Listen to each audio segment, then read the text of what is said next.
Bienvenue à tout le monde, aux gens de Ripon, mais évidemment à tous les autres là, qui participent à cette présentation-là. Merci d'être présents.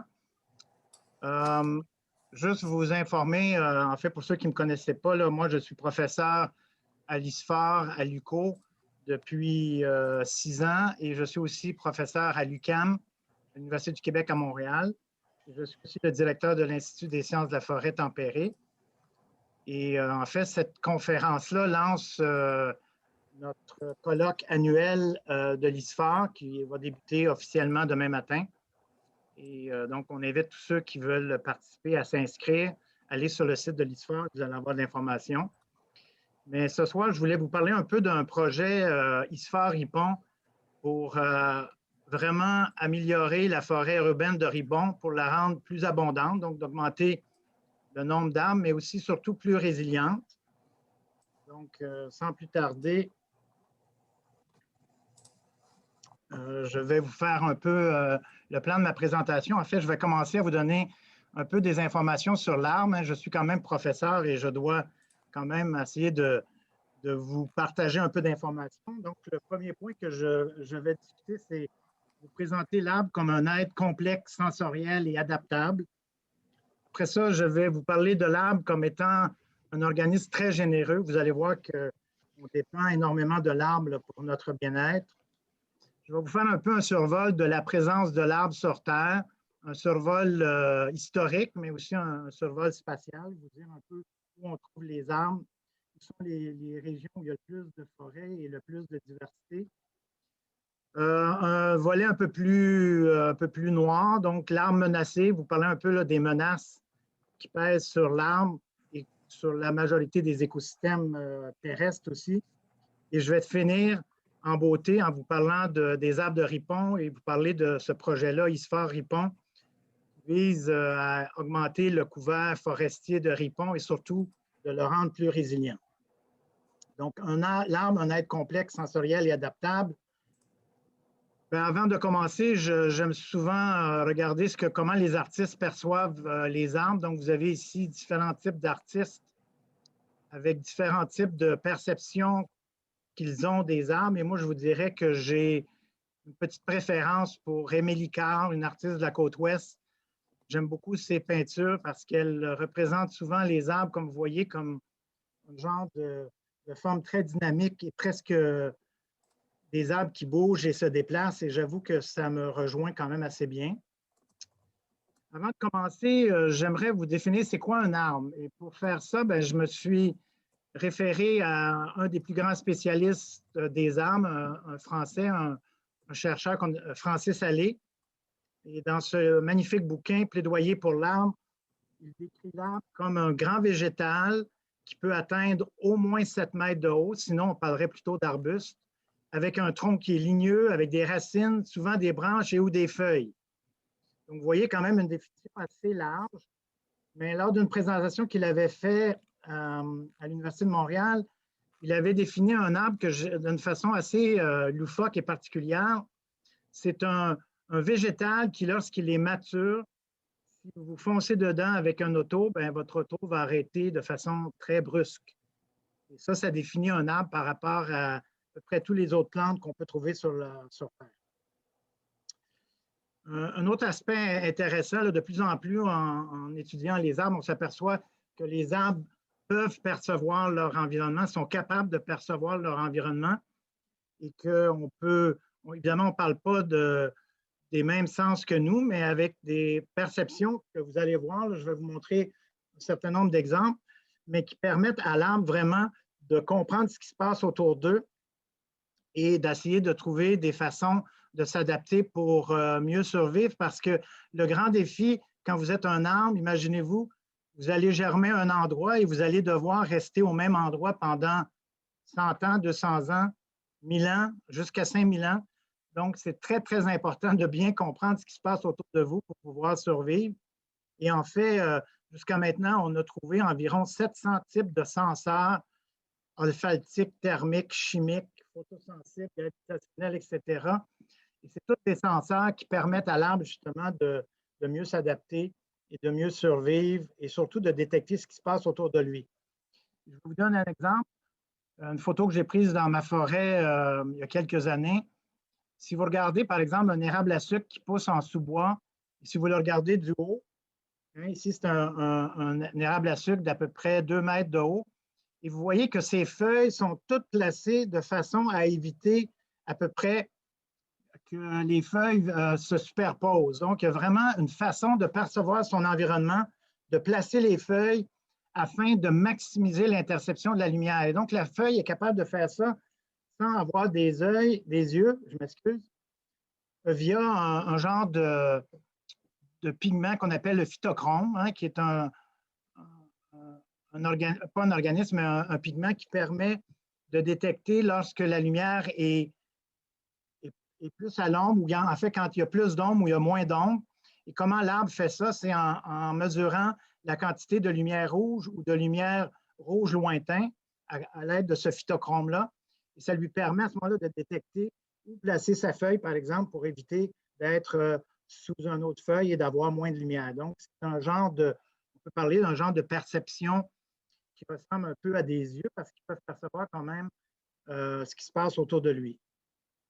Un autre exemple bien connu là, depuis plusieurs années, c'est le fait que les plantes et les arbres aussi peuvent détecter, par exemple, des substances chimiques qui sont émises par d'autres plantes, par d'autres arbres, souvent les mêmes espèces, et commencer, par exemple, à produire des substances de défense pour se défendre contre des insectes qui vont arriver, même s'ils ne sont pas déjà présents, qui vont arriver plus tard parce qu'ils vont avoir détecté dans l'atmosphère des substances chimiques et ça va leur permettre, par exemple, d'augmenter leur mécanisme de défense avant qu'il y ait une attaque d'insectes. Donc, on parle de senseurs chimiques ici et on peut faire l'analogie un peu avec notre nez, par exemple. Les arbres sont capables de percevoir des substances chimiques dans leur environnement.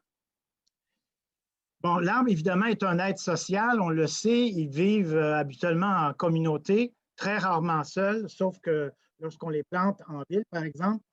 Et on peut se poser la question, comment vivent les arbres en communauté? Ici, en fait, j'ai pensé à un genre de petit cartoon. En fait, ce n'est pas moi qui ai fait le dessin, mais si vous lisez ce cartoon-là, il y a une perception parmi plusieurs personnes que les arbres et les plantes habituellement collaborent, s'entraident, améliorent leur environnement, aident les plus démunis et que finalement, on aurait des leçons à apprendre des arbres. Et ça, c'est une pensée qui existe chez plusieurs personnes.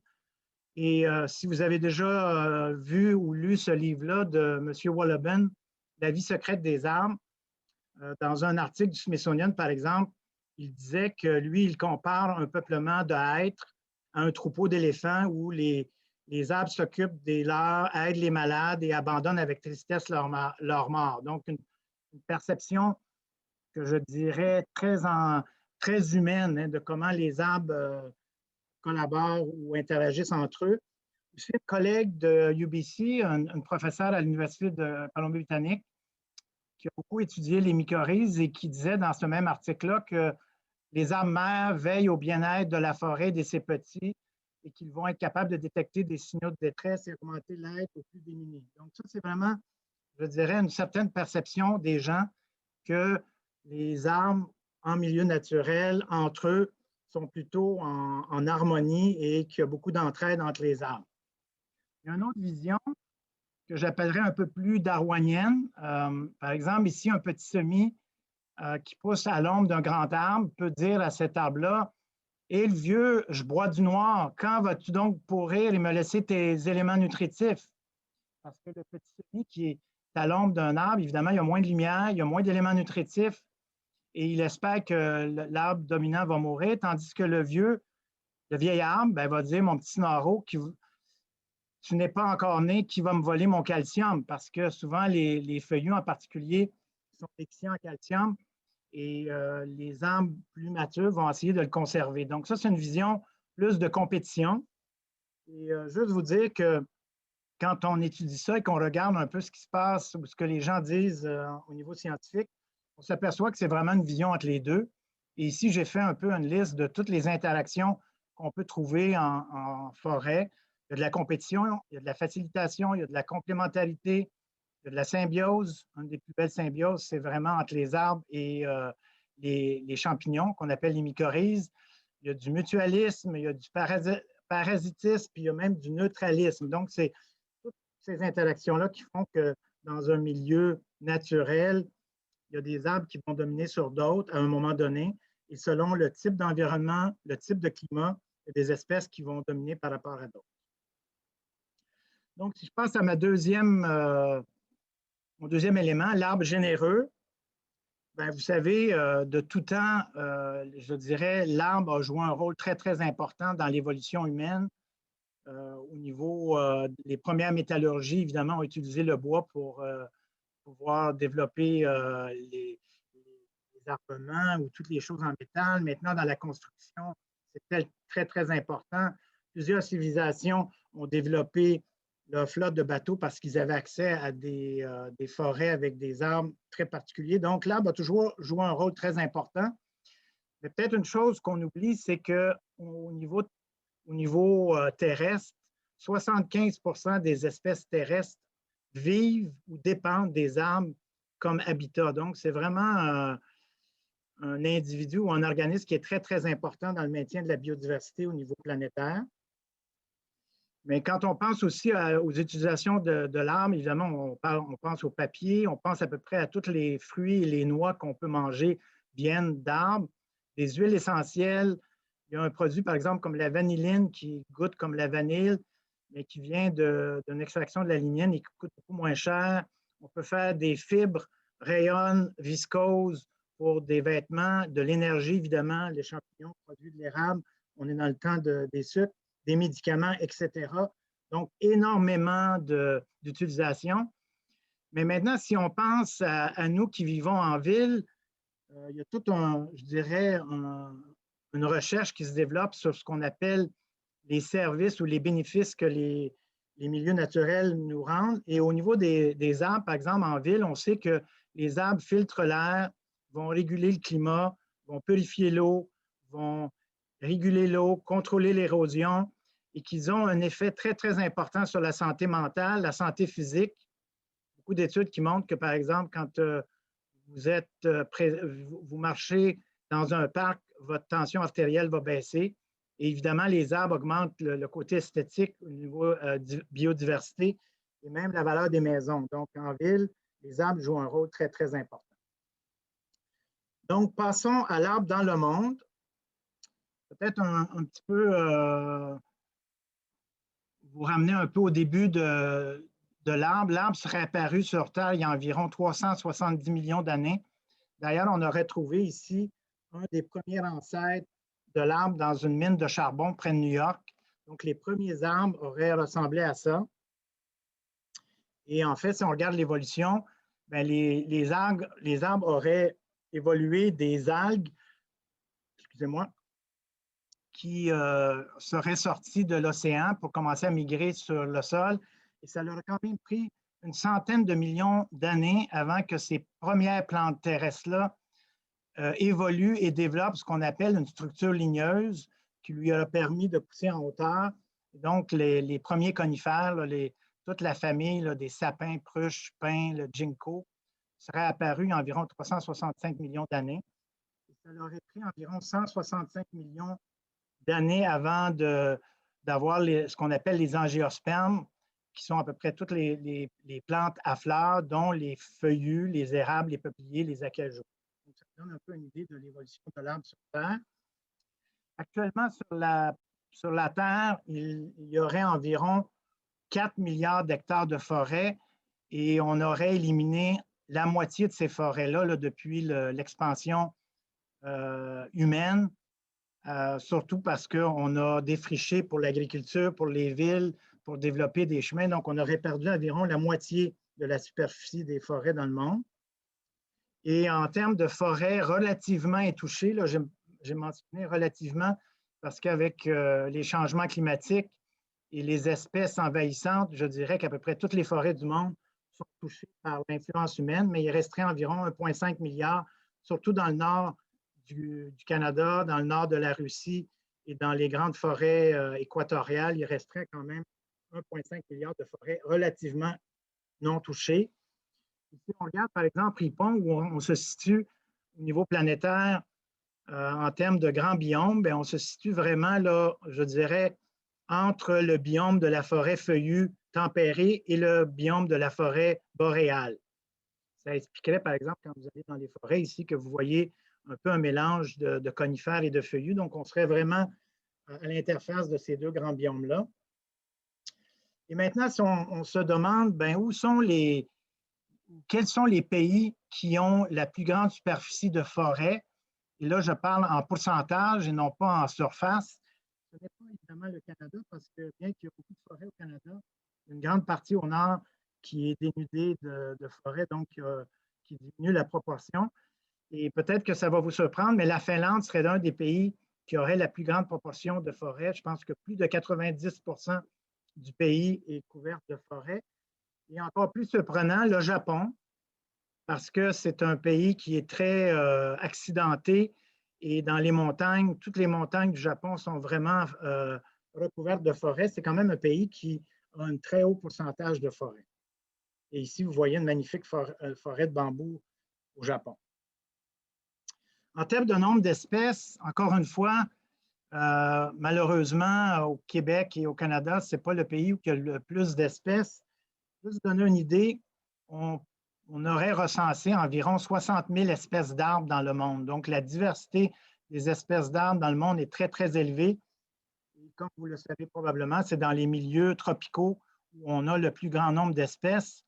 J'ai eu la chance de séjourner au Panama, petit pays là, en Amérique centrale qui est tout petit, mais au dernier des comptes, on avait recensé environ 3 000 espèces d'arbres dans ce petit pays-là à cause du fait qu'on est dans une région qui n'a pas subi de glaciation et donc qui a permis évidemment aux espèces d'évoluer. Et on retrouve quand même une très grande diversité d'espèces d'arbres. En fait, on pourrait retrouver, par exemple, dans 1 hectare, facilement une cinquantaine à une centaine d'espèces d'arbres dans ces régions. Et un article récent s'est amusé à estimer le nombre d'arbres qu'on pourrait trouver sur Terre. Et là, on parle d'un arbre lorsque c'est un individu qui a plus de 10 cm de diamètre. Donc, selon ce décompte-là, on serait à 3 trillions d'arbres ou encore 3 millions d'arbres. Pour peut-être les mathématiciens, 3 fois 10 à la 12. Et en fait, quand on divise ce nombre-là par les 8 milliards d'habitants sur la Terre, donc il y aurait environ 375 arbres par habitant. Bon, peut-être terminer là-dessus. Peut-être que vous l'avez réalisé, là, mais vraiment, les arbres, c'est vraiment le végétal qui a dominé ou qui domine le milieu terrestre sur la Terre. Et selon plusieurs, il y a plusieurs raisons. La première, évidemment, c'est qu'en développant une structure ligneuse qui lui a permis de pousser en hauteur, bien, il a été capable d'aller chercher la lumière et de s'approprier cette ressource-là qui est évidemment importante pour la photosynthèse. Et donc, à ce moment-là, de vraiment dominer toutes les autres plantes dans plusieurs régions de la planète. Les arbres aussi, parce qu'ils pouvaient pousser en hauteur, ont pu se disperser très loin. Cette capacité de se disperser très loin leur permet à ce moment-là de pouvoir coloniser des nouveaux sites lorsqu'il y a eu des perturbations, par exemple. Et il a formé des alliances. Hein, j'en ai parlé tantôt, des symbioses de toutes sortes qui lui a permis de pousser même dans des sites relativement pauvres. Par exemple, on pense que dans nos régions, surtout les régions de la forêt boréale, si les arbres n'avaient pas pu développer des alliances avec les champignons pour forer des mycorhizes, bien, on aurait beaucoup moins d'espèces d'arbres et probablement très peu d'individus parce que les sols sont très pauvres. Bon, c'est un organisme qui est très plastique, qui s'adapte à toutes sortes de conditions et il est aussi très modulaire. Et ça, c'est quand même intéressant. Ça veut dire que si, par exemple, une branche est endommagée ou une racine est endommagée, on peut s'en débarrasser et l'arbre va se restructurer, continuer à se développer. Il peut entrer en dormance. Hein, quand vous vivez dans un pays très froid comme nous ici, l'hiver, il va entrer en dormance. Si vous êtes dans des régions plus secs, il va souvent perdre ses feuilles pour entrer en dormance. Et ça, c'est très important. Et comme je l'ai mentionné, les arbres et les plantes ont développé beaucoup de senseurs qui leur permettent de percevoir leur voisinage et donc de s'acclimater et de trouver une façon de survivre à peu près à toutes les conditions qui existent.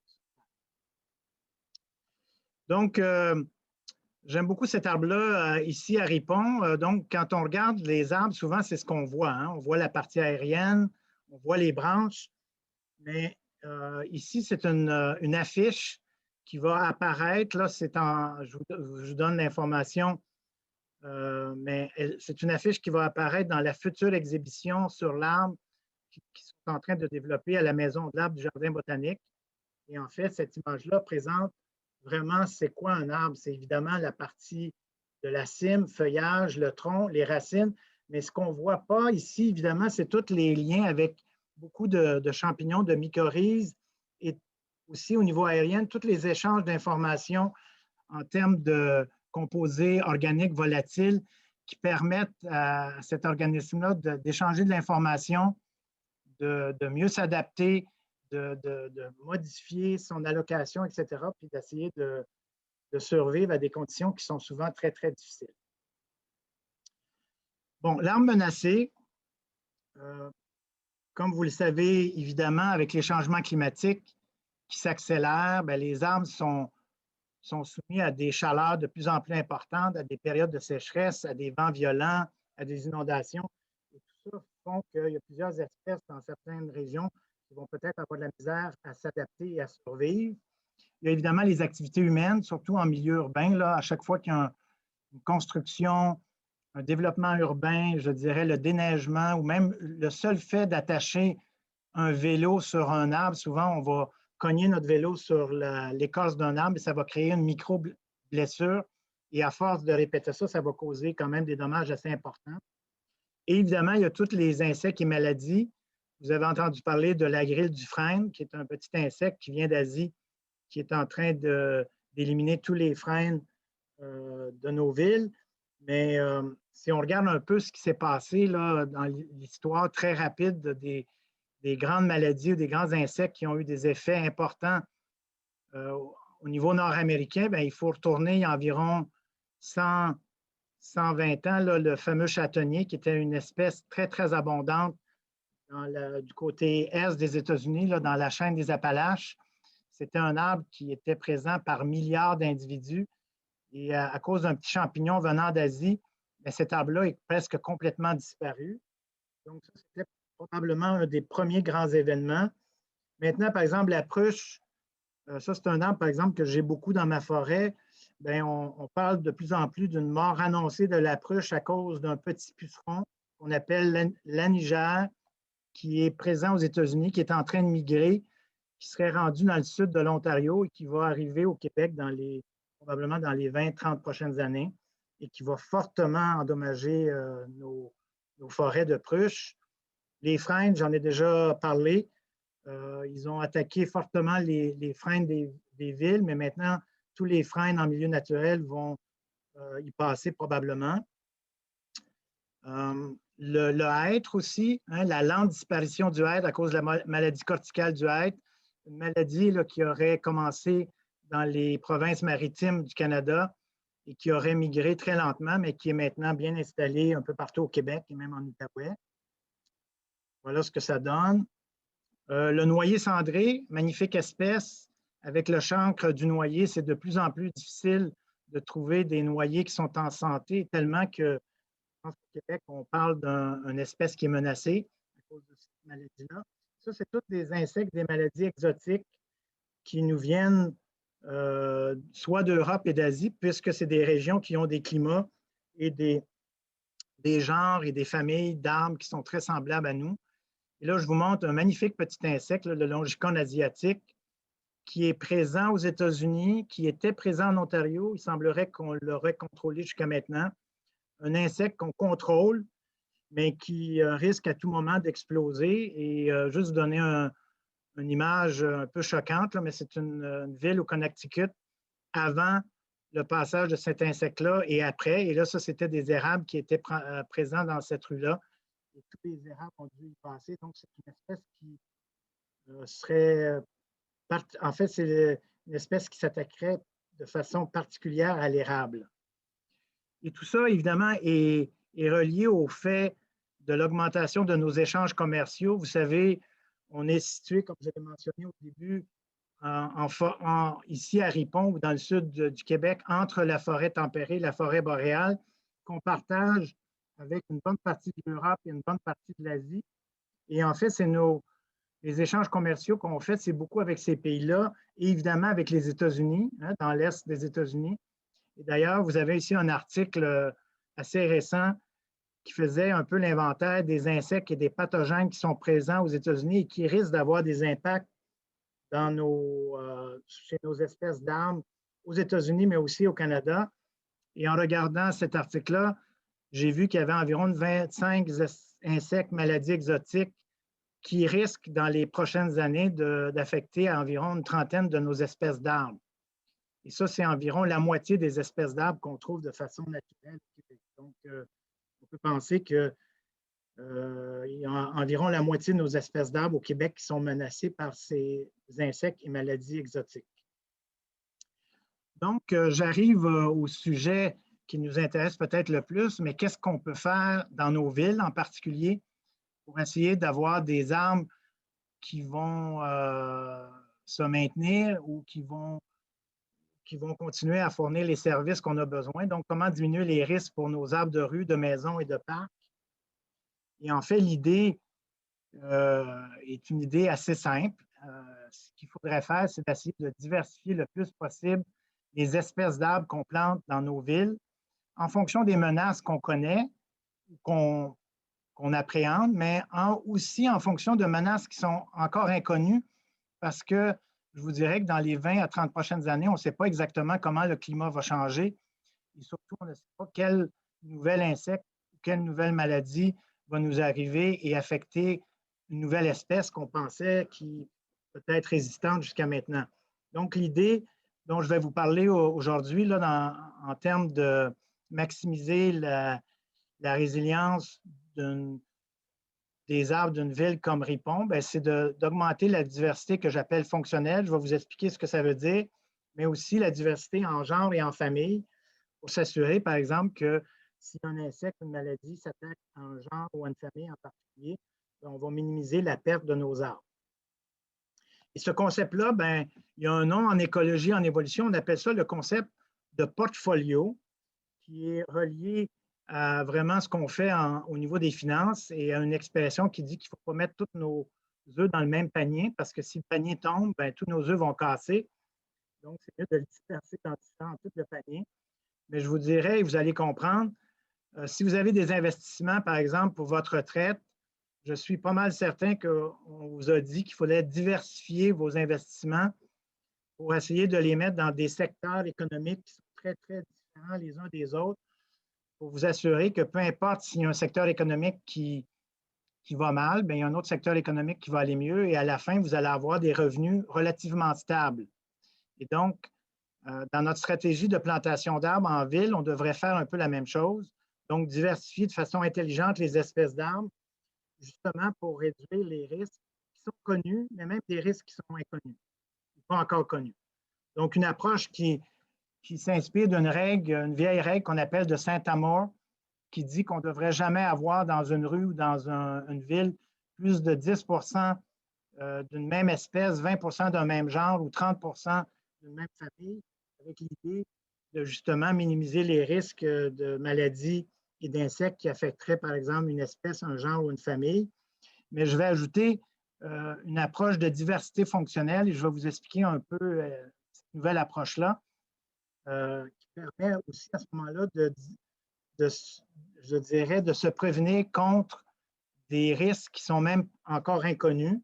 Et tout ça basé sur un regroupement qu'on appelle de groupes fonctionnels. On peut prendre, par exemple, tous les arbres de ripon, les espèces de ripon, et les diviser en groupes d'espèces qui se ressemblent pour faciliter sa gestion. Je vais vous expliquer un peu l'approche dans les prochaines diapos. Donc, quand on parle de diversité fonctionnelle, ce qu'on veut dire, c'est qu'on regarde les espèces et on regarde comment les espèces agissent dans l'écosystème et comment ils répondent aux perturbations en utilisant des choses qu'on peut mesurer facilement sur les arbres, ce qu'on appelle des traits fonctionnels. Par exemple, plusieurs propriétés au niveau des feuilles, le type de dispersion, la profondeur d'enracinement, le type de mycorhize. Les arbres ont différents types de mycorhize, la densité du bois. On sait par exemple que les arbres qui sont plus denses ont tendance à être plus résistants à la sécheresse, l'épaisseur de l'écorce, capacité de rejeter. Je m'excuse. Et ici, c'est seulement quelques traits fonctionnels, mais l'idée, ce serait d'avoir dans une ville des arbres qui ont une très haute diversité de traits fonctionnels.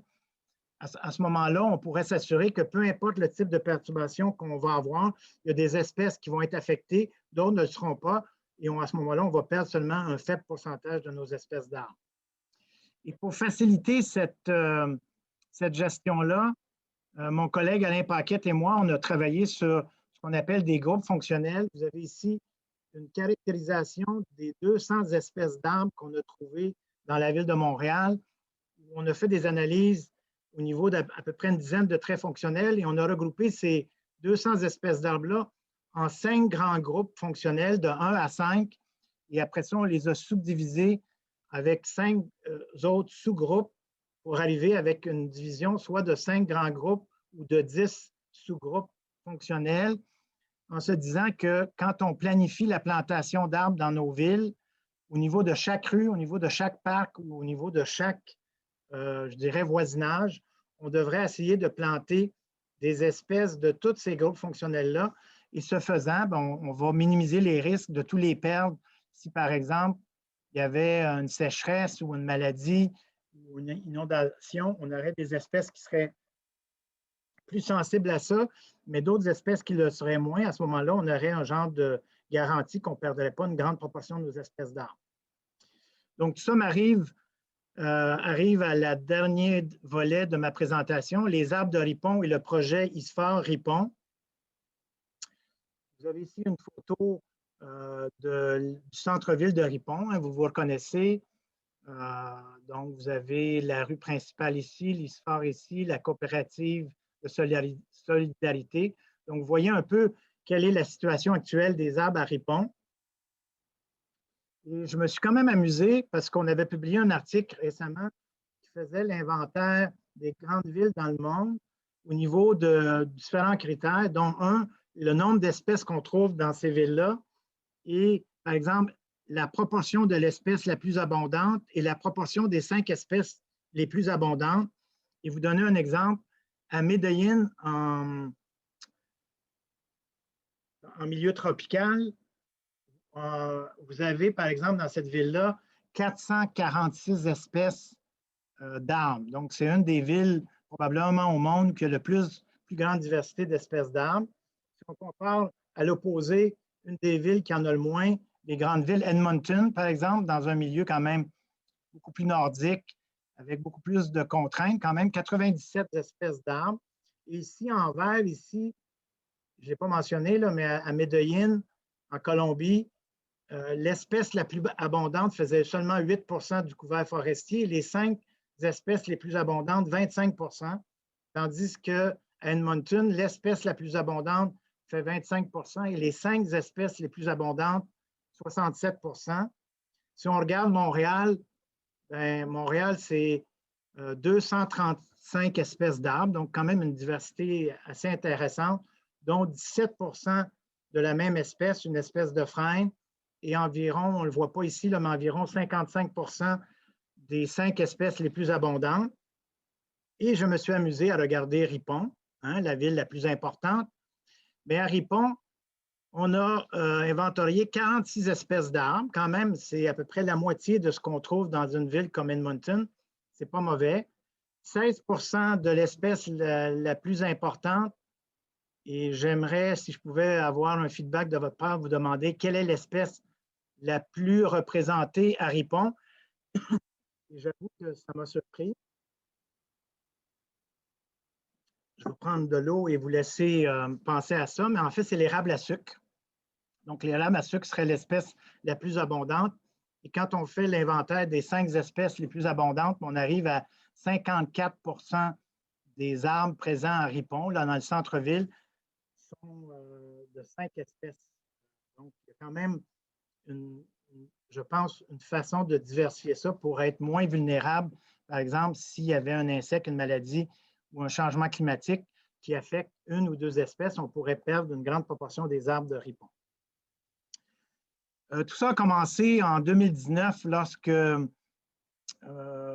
j'ai contacté la mairie de Ripon pour voir s'ils seraient intéressés à ce qu'on fasse une étude de la diversité des arbres à Ripon et de faire un inventaire des arbres de Ripon. Donc, on a fait ça en collaboration avec une compagnie EcoTour, compagnie que j'ai cofondée avec deux collègues.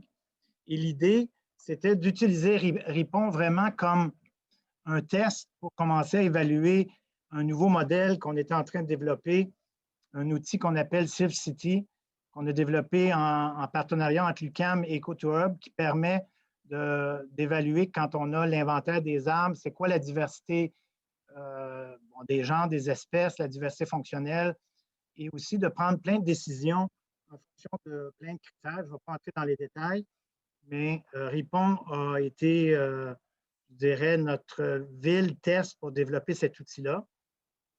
Et qu'est-ce qu'on a trouvé à Ripon? Bien, on a inventorié 1111 arbres dans le centre-ville de Ripon. Donc, 44 sont issus d'un même groupe fonctionnel. Vous vous souvenez, il y a 5 grands groupes fonctionnels. Donc, il y a un groupe fonctionnel qui regroupe 44 des arbres de Ripon. Donc, je dirais là, comme ça que c'est peut-être, on pourrait peut-être rebalancer ça pour avoir environ 25 par groupe fonctionnel. Et le tiers des espèces viennent de 3 espèces.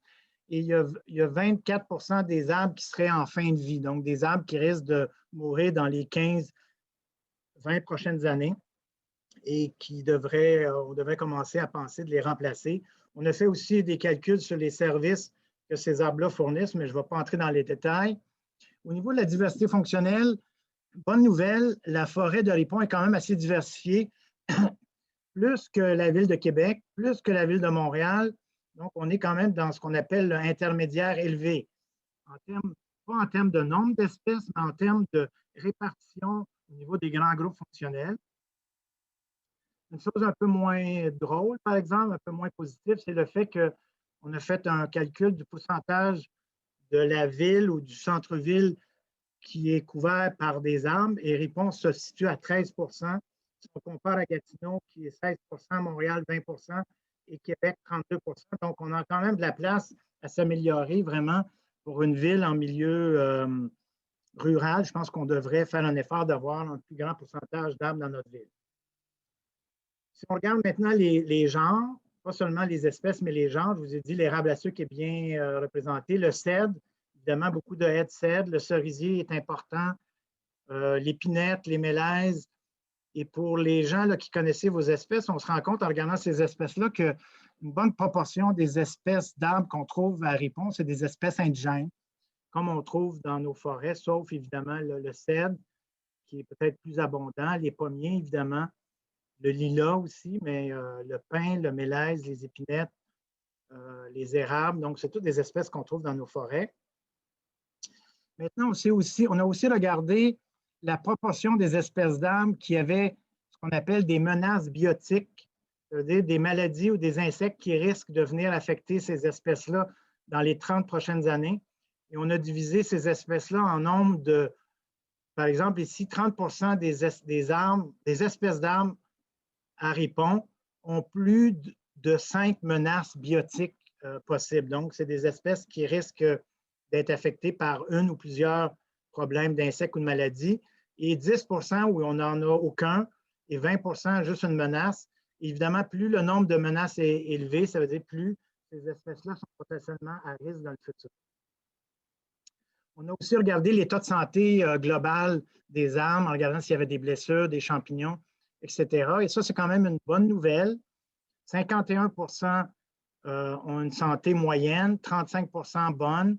8 des arbres sont dépérissants, donc il faudrait remplacer là, assez rapidement. Et 6 moyenne dépérissante, ça veut dire que des arbres qu'on doit surveiller et qui devraient être remplacés dans les prochaines années. Au niveau des groupes fonctionnels, je vous l'ai mentionné, quand on regardait là, les différents groupes fonctionnels, soit les 5 grandes catégories ou les 5 autres sous-catégories, bien voilà ce que ça donne. 27 dans le groupe 1A, 17 dans le groupe A. Donc ça ne vous dit rien, mais ça veut dire qu'il y a quand même des groupes fonctionnels qui dominent. Il y a des groupes fonctionnels qui sont peu abondants. Et lors d'un effort de plantation, on devrait essayer d'augmenter ces groupes fonctionnels-là moins importants pour augmenter la diversité fonctionnelle de ripon. On a aussi fait ce genre de cartographie-là. Et juste vous donner, par exemple, qu'on a pour chacune des rues, si on prend la rue principale, on a recensé 354 espèces d'arbres. On trouve des espèces des 5 groupes fonctionnels et une diversité fonctionnelle quand même assez élevée par rapport à, par exemple, prenons la rue Landry avec une diversité fonctionnelle beaucoup plus faible. Évidemment, il y a seulement 4 espèces d'arbres ou seulement 4 arbres et un nombre de groupes fonctionnels peu élevé. Donc ça nous permet de regarder pas seulement globalement au niveau de ripon, quelle est la diversité fonctionnelle, mais aussi rue par rue, ou je dirais, je ne sais pas si on peut parler des quartiers de ripon, mais des sections de ripon, pour s'assurer que quand on va planter des arbres et augmenter la diversité fonctionnelle de ripon, on va l'augmenter partout pour s'assurer qu'il n'y a pas une région, par exemple, qui peut être affectée par une maladie ou une sécheresse et perdre une forte proportion de ses arbres. Excusez-moi. Et ici, on a pris, par exemple, chaque section de rue avec des couleurs différentes. Donc, quand on est dans le rouge, c'est des rues qui avaient une faible diversité fonctionnelle. Et quand on est dans le vert plus foncé, c'est des rues ou des sections de rue où il y avait une diversité fonctionnelle plus élevée. Et donc, en termes de priorisation de plantation, on devrait essayer d'aller planter dans des régions, dans des rues où la diversité fonctionnelle est la plus faible pour augmenter cette diversité-là, justement pour minimiser les risques que si une maladie, un insecte ou un événement climatique important se produit, on va perdre une bonne proportion des espèces d'arbres et aussi une bonne proportion des services que ces arbres-là fournissent à la société. Donc, j'arrive à la fin de ma présentation et vous parler un peu là, du projet qui s'en vient, un projet en partenariat entre l'ISFAR et RIPON. Voici les objectifs du projet pour les 5 prochaines années. Donc, on vise à planter au moins 650 arbres sur 5 ans, donc environ 130 arbres par année. On va vraiment se concentrer sur des espèces qui sont peu présentes en regardant vraiment les groupes fonctionnels pour essayer d'augmenter le plus possible la diversité fonctionnelle qui est gage d'une meilleure résilience face aux changements globaux et aux inconnus qui risquent d'affecter nos espèces. On vise aussi, évidemment, à partager l'information et les connaissances auprès des citoyens en faisant des conférences grand public comme ce soir. On va mettre des panneaux d'interprétation, puis on va aussi produire des documents et des articles de vulgarisation avec l'idée vraiment d'informer les gens de Ripon et aussi de les impliquer dans cet effort d'augmenter la canopée de Ripon et surtout la résilience de cette canopée-là pour s'assurer qu'on va pouvoir bénéficier là, des bienfaits des arbres dans les prochaines années. Donc, l'ISFAR s'est engagé dans les 5 prochaines années d'impliquer le coordonnateur de l'ISFAR, Benoît, que vous avez entendu au début de la présentation, d'impliquer aussi au moins un étudiant à chaque année de l'ISFAR via une bourse qu'on va donner à un étudiant qui va aider le coordonnateur à s'assurer de planter les bonnes espèces au bon endroit et d'aider la municipalité dans cet effort de reboisement-là. Et de planifier l'achat des arbres, l'entretien des arbres, évidemment, avec les gens de la ville et les citoyens. Planifier la logistique de plantation, communiquer auprès des citoyens, comme j'ai mentionné auparavant. Donc, pour vous donner une idée de ce que ça va donner, cet effort-là, de planter au moins 650 arbres, en fait, j'avais demandé à Benoît de me donner cette photo-là de quelle est la situation actuelle du centre-ville de Ripon. Aujourd'hui, 13% de canopée. Vous voyez un peu la distribution des arbres. Et on s'est amusé, on évidemment exclut la personne qui parle, à voir qu'est-ce que ça donnerait si on plante 650, ou après 5 ans, une fois qu'on a planté 650 arbres et que ces arbres-là sont devenus matures, disons, dans les 20-30 prochaines années. Voici ce que ça donne. Donc, vous voyez, on a réparti 650 arbres. On leur a donné des dimensions quand même importantes, comme on devrait avoir dans à peu près 20 à 30 ans. Juste pour s'assurer que vous voyez bien la différence, c'est aujourd'hui et après 5 ans, évidemment, on ne va pas avoir cet effet-là, mais le fait d'avoir planté des arbres, dans 20 à 30 ans, on devrait avoir cette augmentation-là. Je pense, si je vous demande, est-ce que vous préférez un centre-ville de Ripon avec ce genre de répartition d'arbres-là ou cette répartition-là?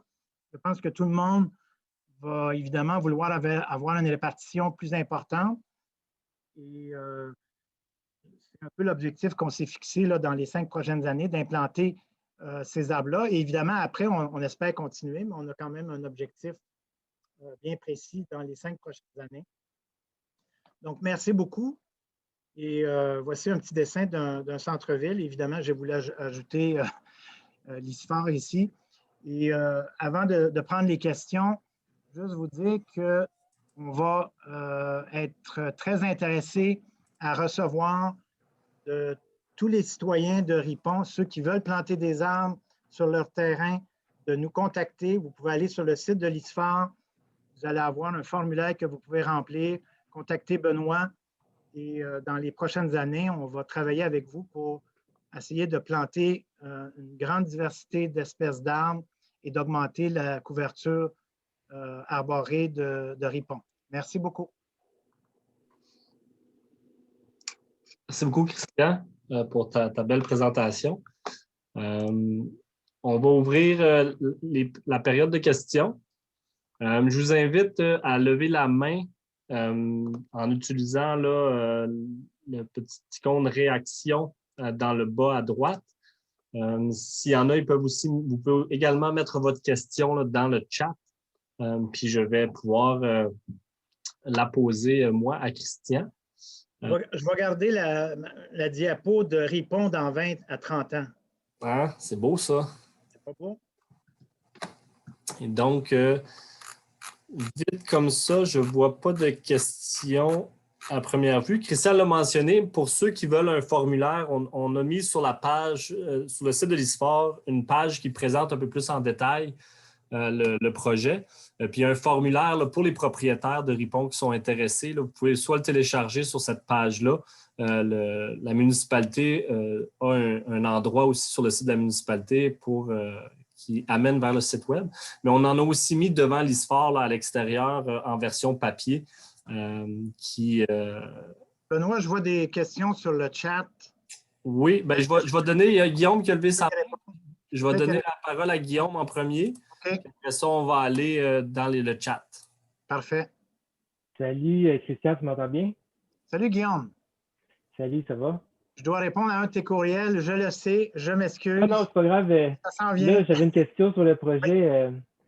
C'est un peu pratico-pratique, là, mais je ne sais pas comment la population de Ripon répond bien, mais est-ce que ça pourrait être une possibilité qu'il y ait beaucoup de syndromes pas dans ma cour, puis qu'ils aiment les arbres chez les voisins, mais pas chez eux, pas devant leur maison, genre? Oui, en fait, c'est possible. Il y a sûrement des gens qui ne veulent pas avoir d'arbres dans leur cour pour toutes sortes de raisons, mais ça fait partie un peu de notre stratégie d'éduquer les gens puis de leur expliquer les bienfaits des arbres et le fait qu'on peut choisir un arbre peut-être qui répond plus à leurs besoins si, pour toutes sortes de raisons, ils ne veulent pas un arbre qui produit peut-être des fruits qui sont plus grands ou très grands ou des feuillus, par exemple, qui vont perdre énormément de feuilles. Ça peut être des conifères. En tout cas, il y a plusieurs options qu'on va envisager. Mais il y a quand même beaucoup d'espace public à Ripon là, pour planter des arbres. Donc, on va aller dans dans les deux sphères, privée, publique, en fonction des besoins. Mais je crois qu'il va y avoir une demande quand même assez importante pour pouvoir facilement remplir comment je dirais ça, nos objectifs d'augmenter la canopée de 650 espèces d'arbres. Pas d'espèces, 650 arbres dans les 5 prochaines années. Puis avez-vous une problématique de quartier industriel ou d'îlots de chaleur plus importants où est-ce qu'il faudrait concentrer les efforts? Bien, oui, il y a quelques industries autour de Ripon. D'ailleurs, il y avait une question là, que je vais en profiter. Est-ce que notre effort va se limiter au centre-ville de Ripon? Non. C'est sûr que l'étude qu'on a faite, c'est limité au centre-ville, mais s'il y a des gens qui veulent qu'on plante un peu à l'extérieur de Ripon, ça va être possible. Dans les quartiers industriels, je ne sais pas si on peut parler de quartiers industriels, mais il y a quand même certains manufactures autour de Ripon où il y a très peu d'arbres et je pense qu'on pourrait augmenter de façon assez importante la canopée dans ces coins-là. Juste peut-être une petite addition à la réponse de Christian. C'est sûr que dans les premières années, le gros des efforts va se faire dans le village en premier.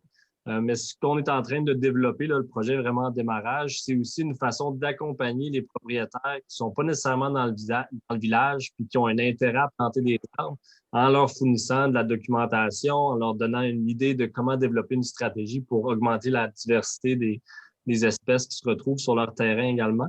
Mais dans les premières années, on veut se concentrer là, dans le village, les endroits qui ont le plus de besoins, parce que souvent, les gens qui sont plus en milieu rural, en dehors du village, ils ont quand même une plus grande proportion d'arbres aussi, là, quand même, sur leur terrain là, la plupart du temps. Pas nécessairement, mais en tout cas, tu as raison. C'est sûr qu'il y a une priorité au centre-ville, mais on est ouvert, comme tu disais, à aller planter aussi ailleurs. Et ouais, en fait, je regardais, Benoît, si tu me permets, des questions. Est-ce que tout le monde pourrait planter des espèces, même dans les rangs? Ça, je pense qu'on en a parlé. Comment allez-vous choisir les arbres à planter? Ça, c'est très, très important. Et c'est au cœur même de l'approche. Quand on a un inventaire des arbres, comme on a fait au centre-ville, on sait, par exemple, où sont les arbres, quelles sont les espèces, quelle est la diversité de ces espèces-là. Donc, on fait une analyse de vulnérabilité des espèces qui sont déjà présentes en fonction des changements climatiques, en fonction des menaces. On regarde c'est quoi la diversité fonctionnelle et à ce moment-là, on va prioriser la plantation d'arbres qui va venir augmenter la diversité fonctionnelle au niveau de chaque rue ou section de rue. Donc, ça va être ça l'approche. On ne va pas planter n'importe quelle espèce. C'est sûr que si vous avez, par exemple, une section de rue qui est composée surtout d'érables à sucre, on ne va pas aller planter des érables. On ne va même pas planter des espèces qui sont dans le même groupe fonctionnel que l'érable à sucre. On va essayer de planter des espèces qui sont dans d'autres groupes fonctionnels à ce moment-là pour réduire les risques si un insecte, une maladie, encore une fois, une sécheresse sévit, bien, on va perdre une grande proportion d'arbres. Donc, ça, c'est notre stratégie là, de plantation d'arbres. Puis, juste une autre petite précision, c'est sûr qu'on veut aussi, c'est surtout sur les terrains privés, on ne va pas imposer nécessairement un choix d'espèces aux propriétaires. On va arriver avec une liste de suggestions, puis on va faire un choix en collaboration avec les propriétaires selon ce qu'ils recherchent aussi avec leurs arbres. Donc, Parce que quand on parle d'un groupe fonctionnel, c'est plusieurs espèces et on va pouvoir choisir facilement entre 20 30 espèces selon le groupe fonctionnel. Donc, je pense qu'il va y avoir beaucoup de possibilités là, pour un particulier de choisir une espèce peut-être qui l'intéresse plus qu'une autre, mais en gardant cette approche-là de diversification au niveau fonctionnel. Je vais prendre la question de Bruno Chiquan. Oui, bonsoir, merci. Merci Benoît. Merci Christian pour la présentation. Moi, ça va bien? Oui, ça va bien. Moi, je m'intéresse aussi à la plantation d'arbres. Je salue l'initiative avec la ville de Ripon. Je trouve ça le fun que la municipalité, bon, il n'y a pas de calibre de ville pour accroître l'indice de canopée. C'est aussi important pour tout le monde. Moi, je suis à Gatineau, puis là, enfin bref, j'essaie d'amener les gens à accroître l'indice, du moins travailler de sorte à accroître l'indice de canopée. À Gatineau comme ailleurs, sur les terrains publics, souvent les arbres sont blessés par l'utilisation du taille-bordure. Ouais. Est-ce que dans vos démarches, dans tes réflexions, de quelle façon à ton avis, on peut aborder cette problématique-là pour limiter les blessures mécaniques puis favoriser la croissance des arbres? De deux façons. Il faut sensibiliser les gens. Hein. Je pense que les gens, souvent, et c'était un peu ça le but de ma présentation, là, vous avez vu, j'ai passé beaucoup de temps à parler des arbres pour essayer de vous démontrer qu'un arbre, c'est un être vivant.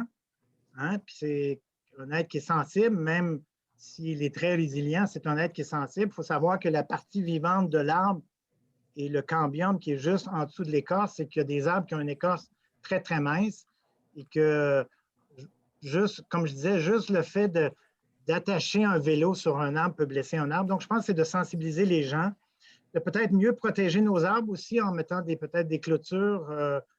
Si vous allez dans des villes européennes, là, dans les centres-villes, les arbres sont vraiment barricadés, hein, plus ou moins. pour les protéger contre les humains. Dans des endroits où il y a beaucoup, beaucoup de monde, c'est peut-être pas une mauvaise idée de faire ça. Mais je dirais, c'est de sensibiliser les gens que c'est un être vivant, c'est un organisme qui fournit des services qui sont très, très importants et qu'il faut vraiment y faire attention. Et je pense que c'est comme ça qu'on va y arriver. Merci Puis beaucoup, Bruno, Bruno. juste te dire que, bon, on a des projets à Gatineau. Là, je pense à mon collègue Sylvain Delagrange, des projets à Gatineau. Et il y a toute une stratégie là, de planter des arbres à Gatineau. Donc, le projet qu'on fait à Ripon va se répéter aussi à Gatineau. Évidemment, Gatineau est beaucoup plus grand. Il y a beaucoup plus d'efforts à faire, mais il y a plus de moyens aussi. Mais c'est vraiment une chose qu'on veut répéter. D'ailleurs, il y a une question ici que je voyais. Est-ce qu'il y a d'autres villes qui utilisent SilCity? Oui, de plus en plus. On a des projets, par exemple, avec la ville de Varennes, Boucherville, Saint-Lambert qui s'intéressent. Il y a Outremont qui s'intéresse à ça. Donc, je pense que c'est un outil qui va être de plus en plus utilisé pour la planification de la plantation d'arbres de façon à maximiser la résilience du couvert arboré en ville. Et oui, ça va être utilisé de plus en plus. Il y avait aussi une autre question qui était, est-ce que c'était possible d'avoir une copie de l'étude d'EcoTour? Puis oui, je vais vous mettre le lien. Je sais qu'il y a Fanny Moore qui a mis un lien vers Google Drive, mais sur la page du projet, sur le site de l'ISFAR, je vais le mettre dans le chat à l'instant. Benoît, on devrait dire que chaque personne qui copie l'étude doit planter un arbre. Moi, je pense que je dirais ça là, comme... Qui télécharge l'étude, tu veux dire? Oui, c'est ça. C'est bon, ça. Hein? On devrait dire, vous vous engagez à planter un arbre et on va vous dire quel arbre, quelle espèce planter. Juste une idée comme ça, là. Sinon, juste une autre petite question qui est dans le chat. On demande est-ce qu'on peut dire que le centre-ville, c'est genre juste le village de Ripon?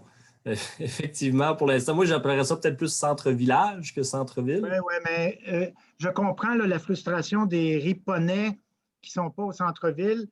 Mais évidemment, on a commencé au centre-ville parce que c'est là qu'on a peut-être le plus d'impact, où la proportion de gens est la plus élevée.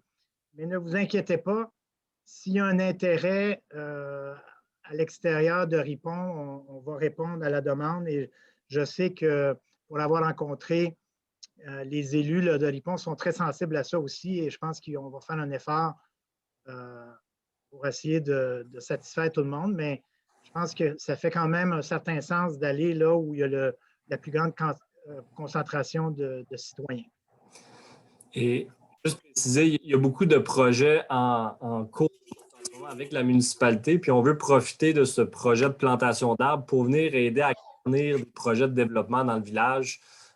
Il y a des projets de refaire le parc municipal et donc on va pouvoir aider à replanter. Où tu as pris ça, la crème solaire, Gabriel? Oh, il y a quelqu'un qui...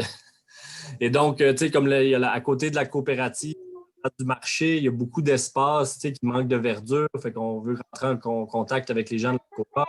Et donc, rapidement, là, augmenter là, les superficies là, en collaboration avec la municipalité. Sinon, j'avais une autre question dans le chat avant d'aller vers Nicolas Wagner. Comment réagissez-vous face aux plantations, par exemple, de pin rouge? Il y en a quand même beaucoup dans la région.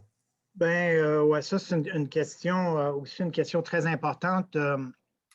Juste vous dire que je viens juste de soumettre un article avec environ une soixantaine de chercheurs au niveau mondial qui essayent de convaincre les grandes organisations qui plantent des arbres de ne pas planter des plantations d'une espèce, mais de planter des plantations de plusieurs espèces. Et ça, je pense que ça va devenir très, très important là, avec les menaces, parce que tout ce que j'ai discuté au niveau des arbres en ville s'applique même dans nos arbres en milieu naturel ou les arbres en plantation.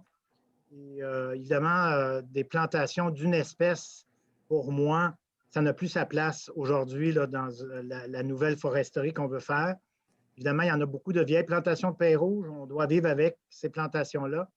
Mais on devrait encourager de plus en plus, quand on fait des plantations, de planter plusieurs espèces. Excellent.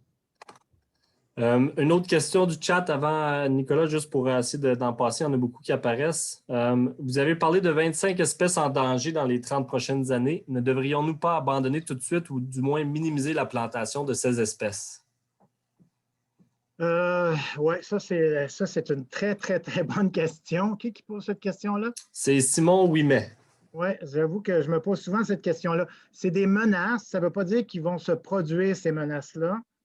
Et une des approches qu'on prend, vous l'avez vu, si par exemple, de cette liste-là, il y a seulement un insecte ou une maladie qui risque d'arriver dans les 30 prochaines années, peut-être que si c'est une espèce qui est rare et qui est importante, on peut la planter, mais si pour la même espèce, il y a 4 ou 5 menaces, peut-être que ce n'est pas une espèce qu'on devrait planter tout à fait.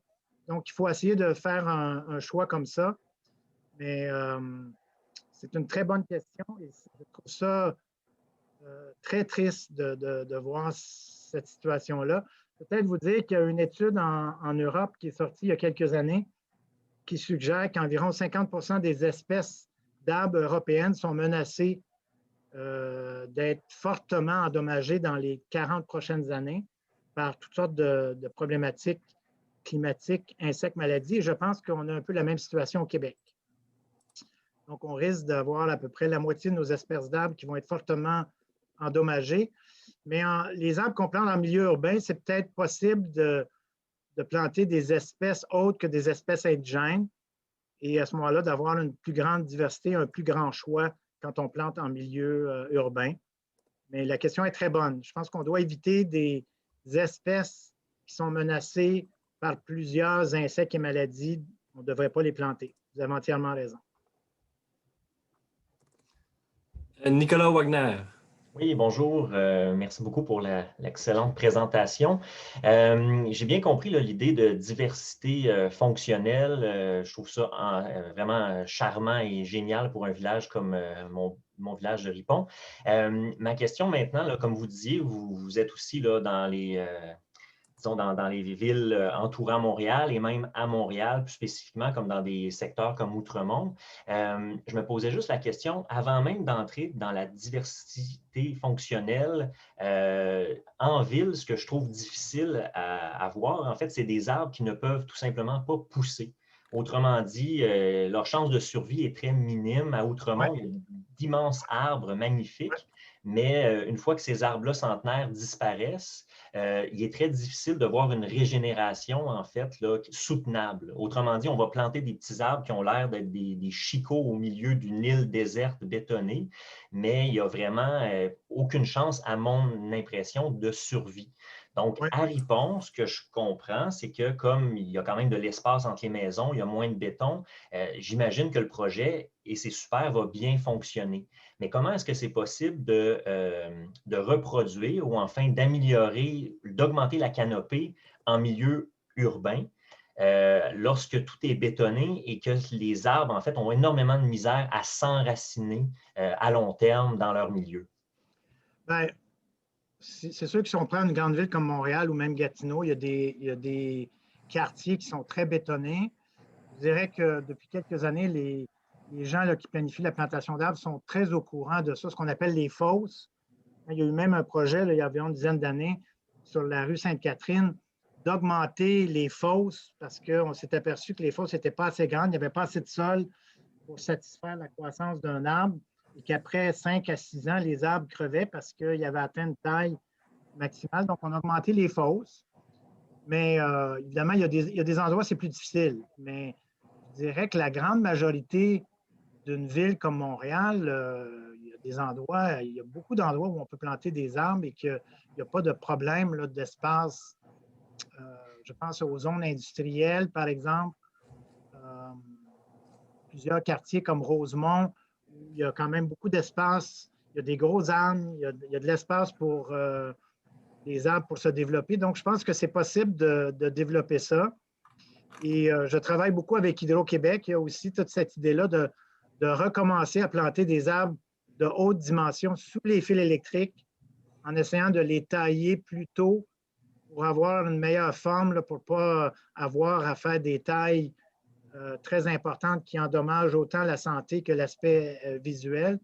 Donc, il y a vraiment un effort là, pour essayer de permettre la plantation d'arbres de haute dimension, de grande dimension, un peu partout dans les centres-villes, mais c'est vrai qu'il y a des endroits, c'est plus limité, où on va peut-être jamais pouvoir planter des arbres de haute dimension.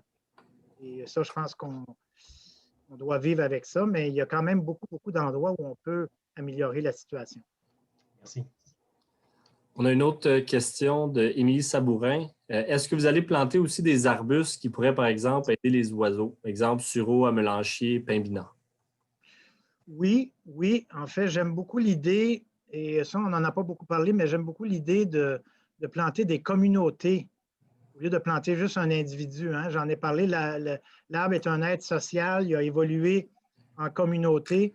Et donc, si on pouvait planter des arbres de haute dimension avec des arbustes autour, je pense qu'on pourrait créer un genre de communauté qui serait intéressante, qui pourrait satisfaire évidemment les besoins humains, mais aussi, c'est vrai, pour les petits les oiseaux, les petits mammifères, etc. Je pense que c'est une très bonne idée.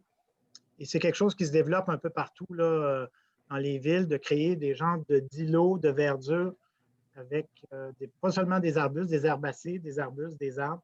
Je pense que c'est quelque chose qu'on doit développer. Merci. Une autre question de Simon Ouimet.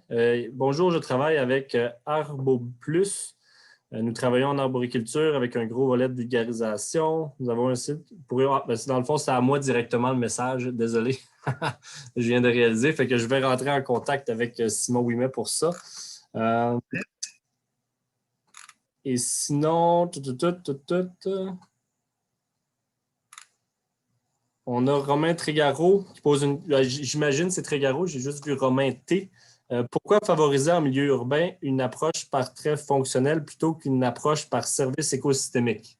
Ah, ça, c'est une excellente question et je ne l'ai pas mentionné. D'ailleurs, j'ai enlevé, mais j'avais quelques diapos qui parlaient de l'outil SilCity parce que dans la sélection des arbres à planter, on vise une maximisation de la diversité fonctionnelle, mais après ça, on peut faire des choix de quel service écosystémique on veut privilégier. Et à ce moment-là, à l'intérieur d'un certain groupe fonctionnel, par exemple, si vous êtes dans un quartier où les îlots de chaleur est la problématique principale, on peut choisir des espèces qui vont avoir un effet particulièrement important de diminuer les îlots de chaleur. Donc, c'est possible, je dirais, de combiner les deux aspects, là, très fonctionnel et service écosystémique, bien que, et là, je peux argumenter avec Romain, mais ma priorité, c'est la diversité fonctionnelle pour s'assurer qu'on va maintenir un couvert forestier à cause des menaces. Parce que si on n'a pas d'arbres, il n'y a pas de service. Mais après avoir déterminé c'est quoi les besoins au niveau de la diversité fonctionnelle, on a plusieurs espèces d'arbres qu'on peut choisir et à ce moment-là, commencer à aussi utiliser une approche par service écosystémique. Donc, je pense qu'on peut combiner les deux. Merci pour la question. Merci, Christian. Juste mentionner pour ceux qui étaient intéressés là, au crédit de formation pour la SIAC, j'ai mis dans le chat là, le code à utiliser. Donc, c'est ceux qui ne l'ont pas, vous pouvez toujours me recontacter par la suite. Là, je pourrais vous le faire parvenir. Est-ce qu'il y avait d'autres questions? Je pense avoir toutes mentionné les questions du chat. Je ne sais pas s'il y en a que j'ai manqué. Moi, je vais finir en disant que c'était des très bonnes questions. Merci beaucoup. Et si vous avez des questions, n'hésitez pas à contacter Benoît ou moi. Et ça va nous faire plaisir de répondre à vos questions. Et je répète, si vous êtes un citoyen de Ripon et que vous voulez qu'on plante des arbres sur votre terrain, vous pouvez remplir un formulaire. C'est bien ça, Benoît? Oui.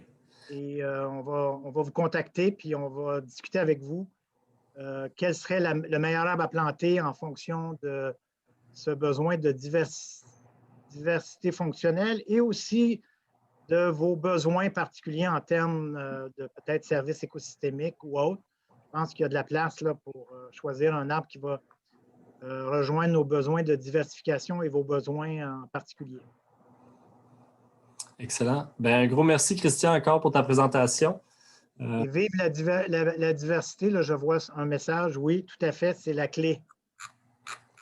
Merci beaucoup, tout le monde. Merci beaucoup à tous d'avoir participé. Puis, n'oubliez pas le reste de la programmation du colloque de l'e-sport qui a lieu toute la semaine. Vous pouvez venir participer là, en partie ou dans l'ensemble. Vous pouvez trouver là, sur le site web de l'e-sport la programmation puis comment vous inscrire pour les autres activités du colloque. Donc, un gros merci à tout le monde. Puis, je vous souhaite une belle fin de soirée puis une bonne fin de temps des sucres. Merci, Benoît.